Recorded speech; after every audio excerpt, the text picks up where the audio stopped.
Hello বন্ধুরা, সবাইকে good morning. আমি এখন রেডি হয়ে গেছি সকাল সকালই স্নান টান করে।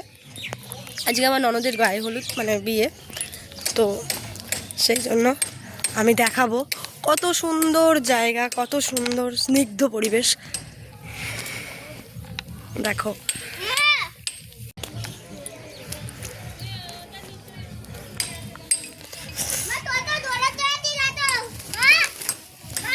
আর একজন দেখো, আর একজন দেখুন গরুর জন্য ও খড় জোগাড় করছে। হ্যাঁ বাবা, হ্যাঁ অনেক জোগাড় করেছো, খালি খড় জোগাড় করেই যাচ্ছে হাম্মা গরুর জন্য। এই যে হাম্মা গরুগুলো দাঁড়িয়ে বেঁধে রেখে দিয়েছে সব, ওখানে ও খড় নিয়ে যাচ্ছে। ভগবান, খালি খড় নিয়ে, গরু নিয়ে, ছাগল নিয়েই ব্যস্ত হয়ে থাকলো সারাক্ষণ ধরে। হ্যাঁ, সকালে ঘুম থেকে উঠেই। হ্যাঁ ওটা ষাঁড়। ও তোমার ভয় লাগছে? ও না, তোমার তো পোষা আবার না, ওর নাকি সব পোষা হাম্মা এগুলো, সেই জন্য ওর ভয়ই লাগে না। কত সুন্দর শান্ত স্নিগ্ধ পরিবেশ না?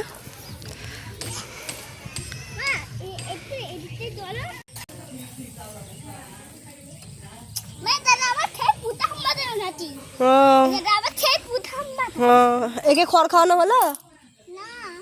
ও খড় খাওয়ানো চলছে এখনো? না, খুলে দিলে পালিয়ে যাবে, এটা খুলে দিলে পালিয়ে যাবে। না কষ্ট হয়নি বেটা, কষ্ট হয়নি, ওকে বেঁধে রেখেছে বেটা। কেন না, ও যদি এখানে সেখানে চলে যায় তার জন্য, ও তো কিছু জানে না, কিছু বোঝে না, তাই।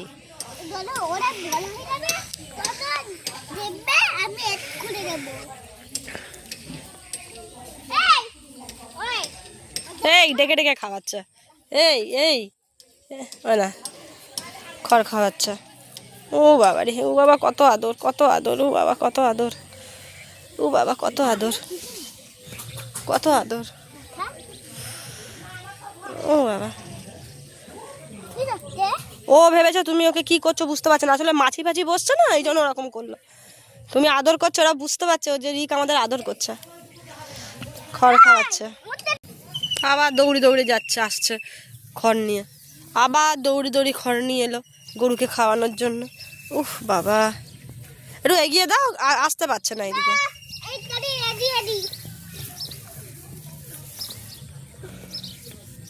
ও বাবা, ও বাবা, ও বাবা, আদর করে বাবা।